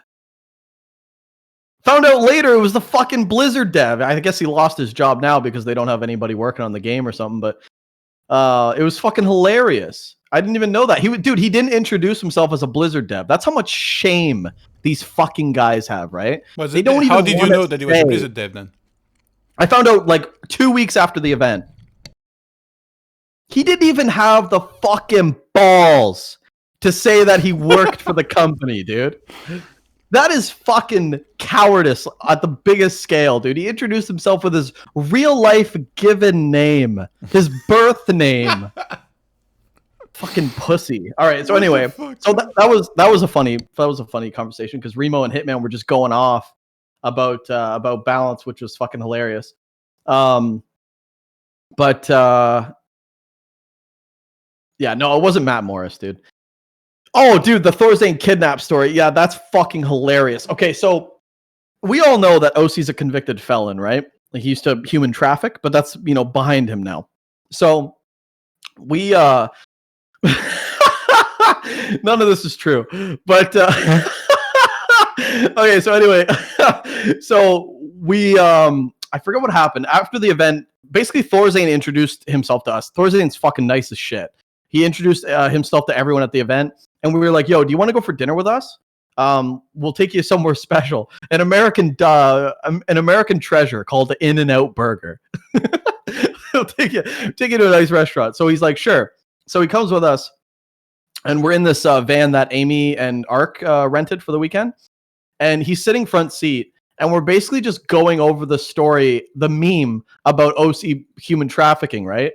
And Marcus is sitting in the front seat just like fucking with a bunch of strangers going like, dude, am I going to get like sold into slavery? Like we're like making it so awkward for him. And then there was actually a bus that drove by with, how the bus have like borders or banners on the side for advertising. And we're in Orange County. We're in Orange County, right? Anaheim's in Orange County, which is OC. And it said, "Help OC fight in the fight against human trafficking." I swear to God. Someone took a picture of it, but it's blurry. But the banner on the side of the bus with Thorzane in the fucking van said, "Help OC in the fight against human trafficking." It was so fucking funny as we're talking about it. And Thorzane was just like, he's probably like texting his buddies like, "Dude, if I'm not alive tomorrow, like it was these guys that did it." But yeah, that was a great story. That was a lot of fun. And then when we smuggled booze in the hotel because we didn't want to pay $15 for a pint, you were there. Why did you have to smuggle booze? Because the fucking hotel bar was selling them for like $10 a pint. Oh yeah, like so at the Sheraton or whatever. Yeah, so I just did the old Canadian fucking switcheroo, and you get a mug. You get a mug from the bar, right? And then you go to the beer store and you grab a case and you put it under the table and you just crack open the cold ones and you fill the cups and you're drinking the same beer, baby. Nothing to see here. We paid for these. And yeah, I almost got everybody kicked out, but it was worth it. We saved about a boatload on booze there, but Why they noticed or what happened? I think one guy noticed, but he didn't really give a shit.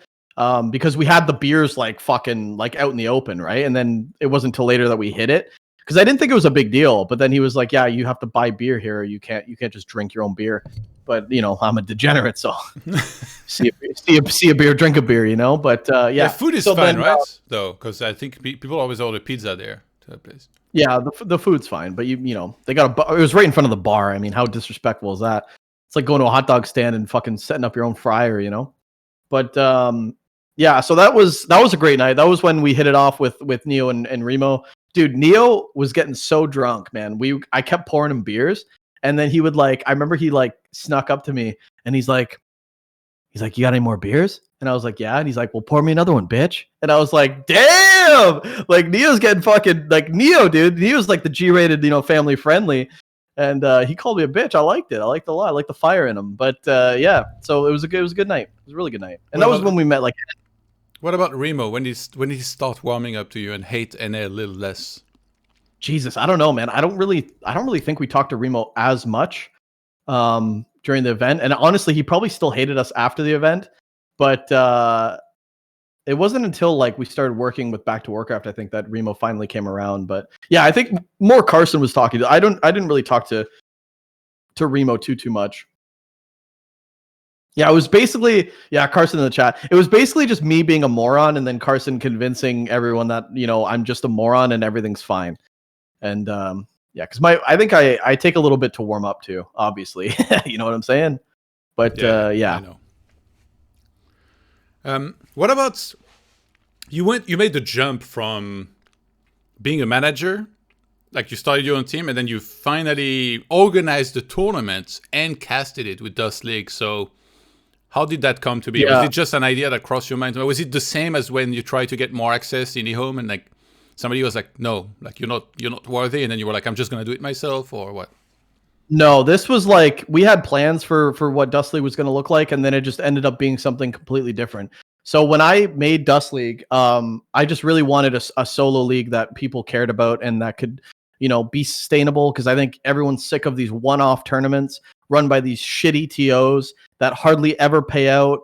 And I just wanted, you know what, I'm a trustworthy guy. Let's just fucking build something that's actually true and that people can actually look forward to and sustainable. And that's what Dust League was one. It was going to be a solo league for NA where, you know, you just had something to play for and you get paid and everything's good and it's good competitive fun.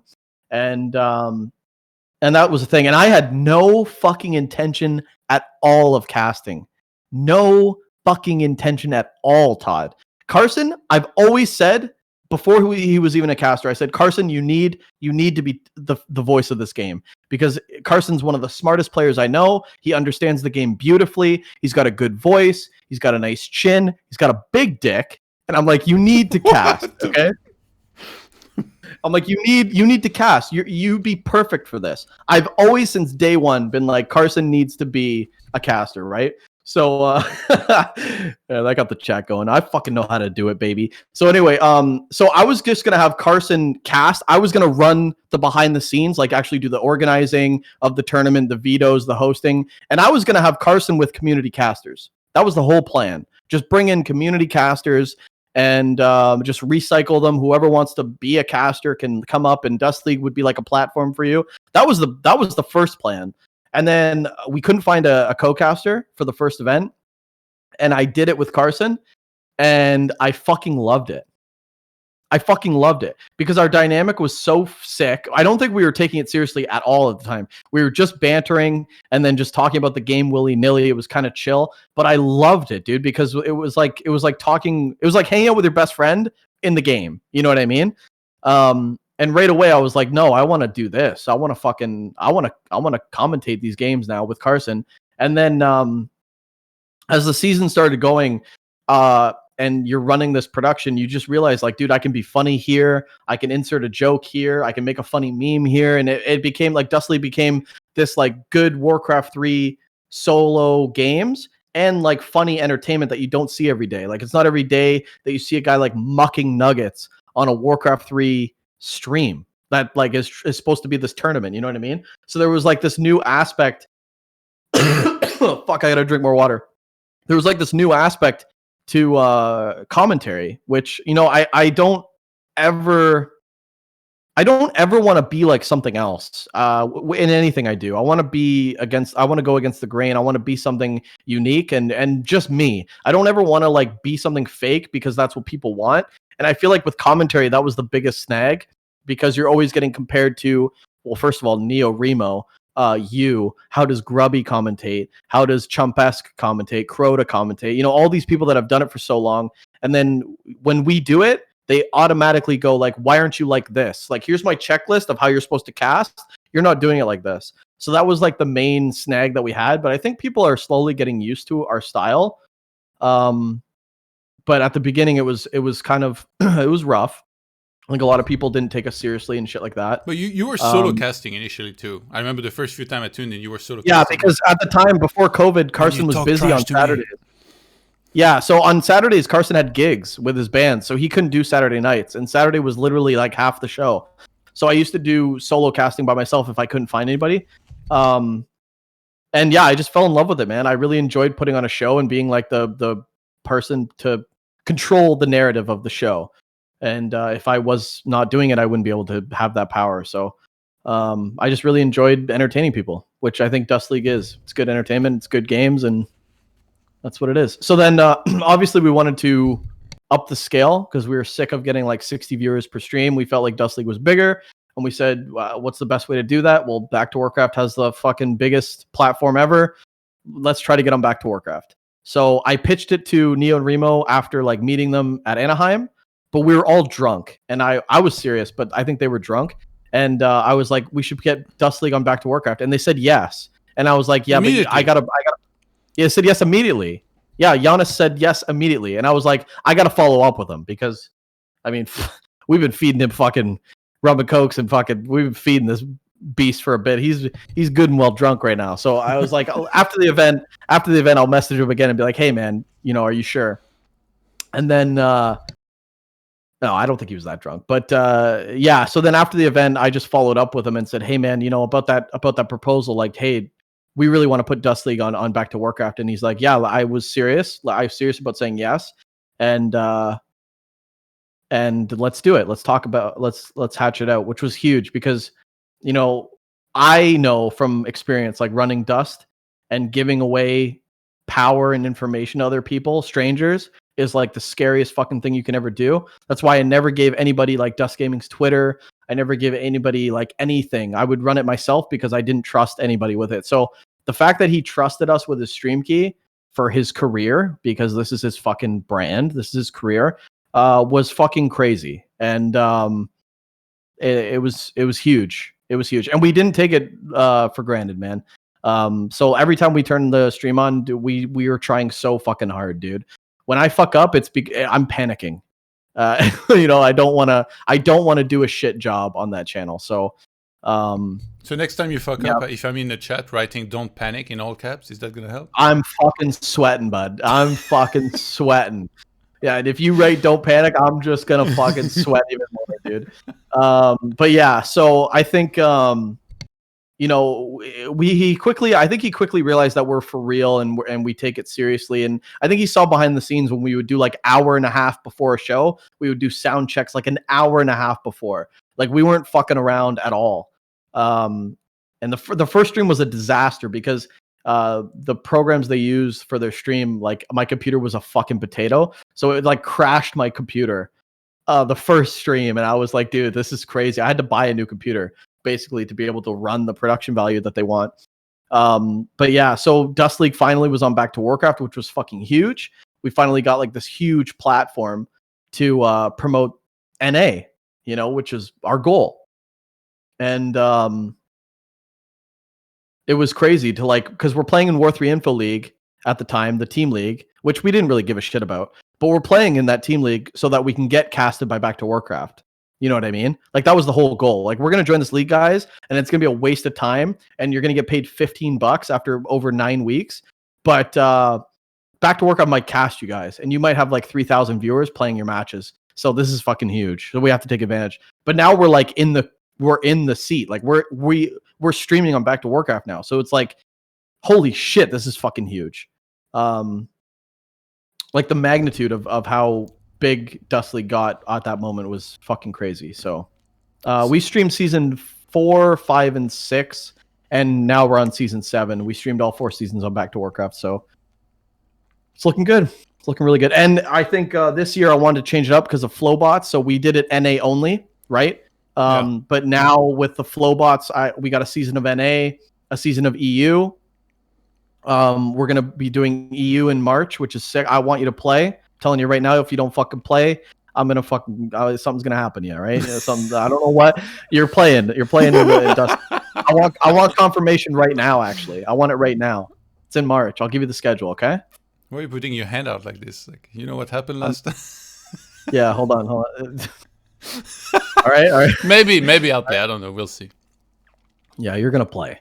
Okay, so he's gonna play, guys, and then so we got EU coming up in March, and then we're gonna try it out. Okay, try it out. We're gonna try it out. It's a super league. It's gonna be NA and EU, and actually, I'll probably might, if the first season works out, I might invite Asians as well.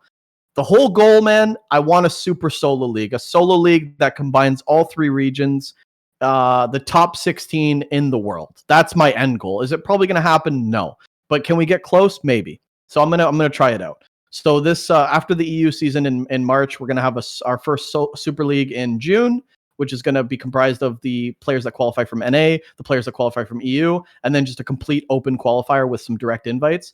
But I'm hoping it's good competition. The only snag is people complaining and bitching about ping. If people bitch about ping and drop out because they don't want to play on 90 ping, then we can't do it. And if enough people drop out to the point where we're ruining the tournament, then I'll just go back to NA only and Europe only, and we'll do that from there. But I'm really hoping that players are okay with playing at 120 ping or 150 ping or 90 ping. And I hope, this is just me saying right now, I hope you understand that if you lose with 150 ping, nobody is fucking hanging you out to dry. You're not getting thrown under the bus. We all know that LAN is the truest form of competition. But this is also cool. Okay? I'll preface that. If you lose, if you don't come fucking the placement you're expected to because of ping, nobody's going to hang you out to dry. We know that LAN is true. But this Dust League thing could be really fucking cool too. That's my plan. Yeah. And yeah, recently, that's not long ago, a few days ago, I think it was, you and Carson joined Back to Warcraft officially. So before it kind of felt like you were there unofficially. Like, does that change anything? Like, are you going full-time casting, or what does that mean exactly? Yeah. Are you swimming in money now? Like, I'm getting money now, Todd. Don't worry about that fucking. Look at the McDonald's. You think this McDonald's cheap? Fuck, I ordered 3 meals here, man. I'm gonna eat it all. Yeah, we got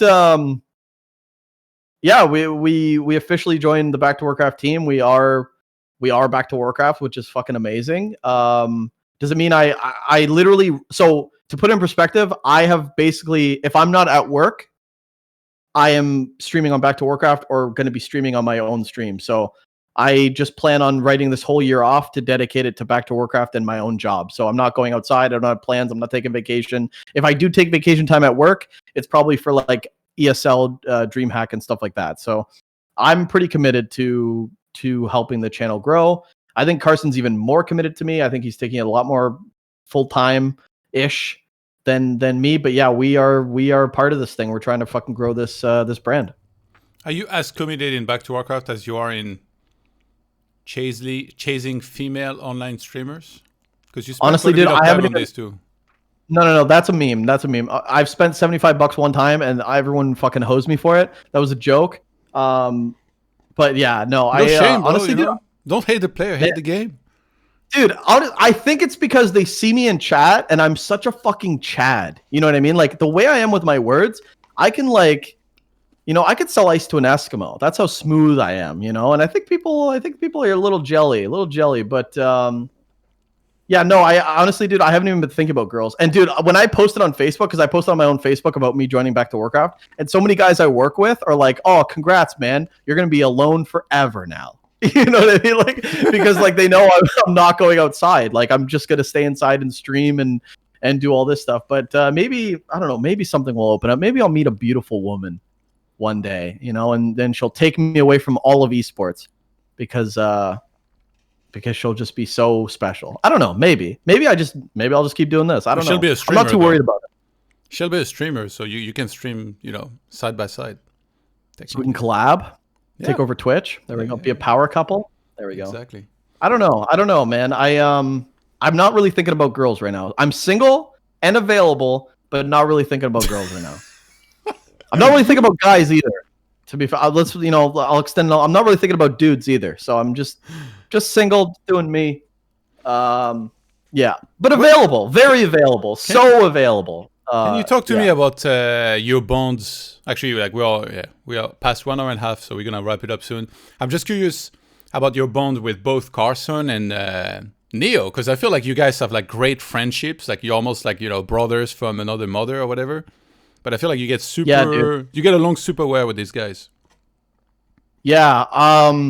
Well, Carson's been my boy, dude. We talk every day together. I probably bother him so much. He's probably sick of me. We're just good friends, man. We just we get along. We just always have. Even like 10 years ago when we were different people, we just got along. And I think it's a great friendship that me and Carson have. We work together with this whole streaming thing, which is it's a big deal. We really understand each other. I think it's also just I think it just comes down to us understanding who we are. Like I know who he is. He knows that I'm a complete moron, but like I mean well. But like I think he's one of my best friends, and he's my brother for sure. And then Neo is definitely like the older brother that I never had, just like helping me out with all this new stuff and just showing me the ropes. And I admire him so much. Neo, that is. Remo can fuck off. No, I'm just kidding. No, don't clip it. But just I love Neo, man. Neo's so kind. It's hard to not like someone that's whose aura is like so good and genuine. And guys, behind the scenes, like he's actually the same person. Like I'll put a little fucking, open the curtain a bit. He's the same dude, man. It's not a facade. It's real. He's just a fucking nice guy. And he works really, really hard. Harder than I've ever seen anyone work to build his channel, which is essentially to make you guys entertained on a daily basis sometimes. So I fucking admire him, man. I can't do nearly as much as he can behind the scenes. Like his work ethic is incredible. You've seen it during DreamHack. It's fucking crazy with the shit he does. I look up to him, dude. I wish I was 1/10 of a producer of a show as he is, man. He's incredible. Carson can't produce worth a shit though. He needs to fucking get better at that. Fucking show sucks. No, but no. But he's interviewing me next time. It's great. I'm super blessed, man. I can't, every day I wake up and I'm like, dude, like being a part of Back to Warcraft, which is like a nerdy thing to be proud of, but it's fucking crazy, dude. It's super crazy. Crazy. I can't fuck that up. One last big question then. What are you hoping for both, or for all of it? Dust as a team, the NA scene, and for Back to Warcraft, even Warcraft in general. Like, what do you hope is the future that is going to be happening for all of it? Yeah, I think it's pretty much set in stone right now. I think Dust is always going to be there. It's going to be a clan to hang out with if you want to be a competitive player. Maybe not even, sorry, I got hiccups like crazy. Maybe not even like a competitive player, but just like Dust will always be there. We're not going to disband the team. You can be inactive, you can be active. And basically we'll try to scale like the marketing based on who's actually putting in work. So I think we're going to have like a Dust stream team, which right now would consist of anybody putting in the work to try to grow something. But if you just want to chill and play ladder and be casual, that's fine too. As for Dust League, dude, I mean, I would love for sponsors to pick this up and we can make this an actual super solo league that people can play. And I feel like even if you have 150 ping, if the prize pool's big enough, maybe people will deal with it anyway. And we can ride this out and actually have something to play for. And be like the solo league. That's my goal. I want this to be like the only solo league people are talking about. That's my goal for Dust League. And as for us and me and Carson, man, we're just going to try to grind and keep making content for Back to Warcraft. We're thinking about daily shit to do, different types of streams, what people want. So that's us going forward. Dust will be a thing. It'll be a team. It'll be a stream team. It'll be a clan. And then as for Dust League, let's hope we ramp that up. Carson's got his own things that he's trying to grow as well. And we're just trying to grow Back to Warcraft every day. All right. Then I'll let you go eat your homemade meal after you give us some shout outs. Take your time. Yeah, man. Don't forget anybody, you know, like it's a really bad mistake to forget someone because they're going to watch this and they'll be like, what the fuck? He didn't even mention me. So think for a little bit if you want. You don't have to go straight away. Remember everyone that needs to be shouted out, you know, be it mom, a female streamer you donated money to recently that you're still trying to get with, like whatever it is. Do what you have to do. I got it. Yeah, so big shout out to you, man. Thanks for having me. I didn't think that this would be an option, but thanks for talking to me today. This is sick. Thanks for giving me the platform to plug all the shit that we talked about too. It was cool to go down memory lane with you. Big shout out to Back to Warcraft, Neo, Remo, Carson. Those are my boys. We're putting in tons of effort to try to entertain you guys. I hope you guys are ready for what's to come. Big shout out to Africa. You know, we're doing another card on Saturday night. It's going to be Colorful versus Fortitude as the main event. That is confirmed. And then we are going to have another best of 5 before that. But some Colorful versus Fortitude 100% Saturday night. We'll be posting that, I think, tomorrow or the next day. We just need to get the other match confirmed. But that'll be this weekend. So this weekend we got Dust League, we got the card, and we got Dust League. So we're very busy.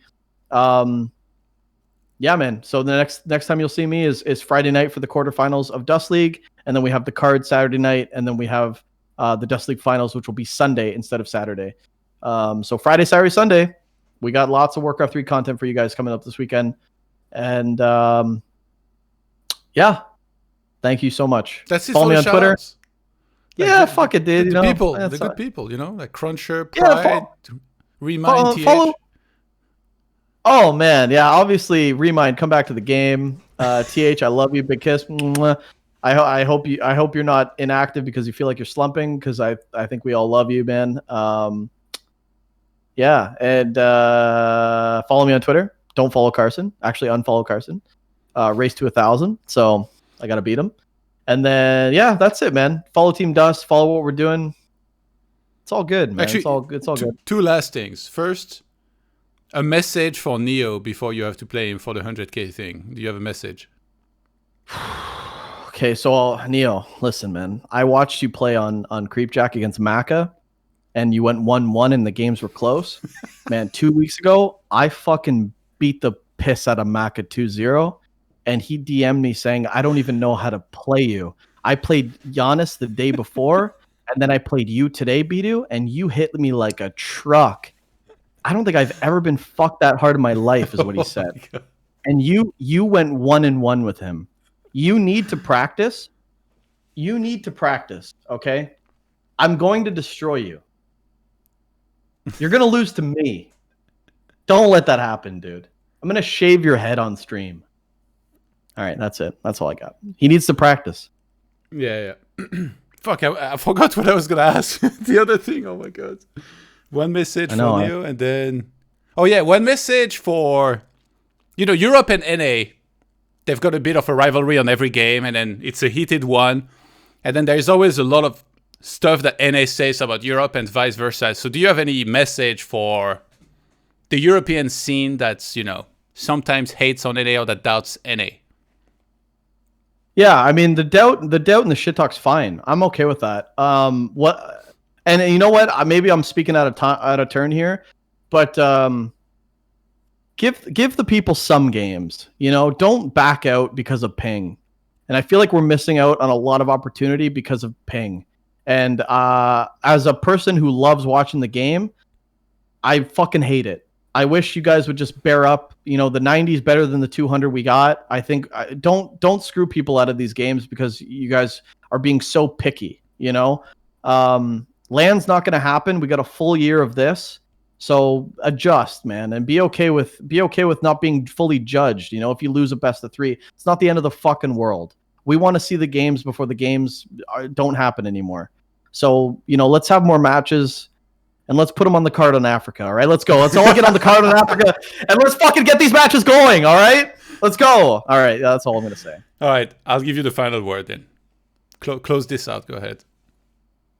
Yeah, thanks for having me again. And, Friday, Saturday, Sunday, we got Dust League and then the card and then Dust League. Follow me on Twitter for updates, but, it'll be on Back to Warcraft for Dust League, and then it'll be on Africa Saturday night. It'll be at 6:30 p.m. Eastern time Saturday night for the card. I hope you guys watch it. It'd mean a lot to me if you did. Colorful and Fortitude. I mean, that's a fucking great elf versus human there for the main event. And then we'll have another match beforehand. I love you guys so much. A lot of people in the chat here right now. I see all the time in my chats. You guys fucking tune into everything I do. I fucking love you guys so much. You know who you are. Courageous. AKM. I'm sorry I'm a chit hacker, but I fucking love you. Can't kib. I love you guys. All right. So I love all you guys. I see you all. The people that I didn't name, I see you guys if you're regulars. And I'm looking at the chat right now. Okay. So I love you guys. And yeah, man, that's it.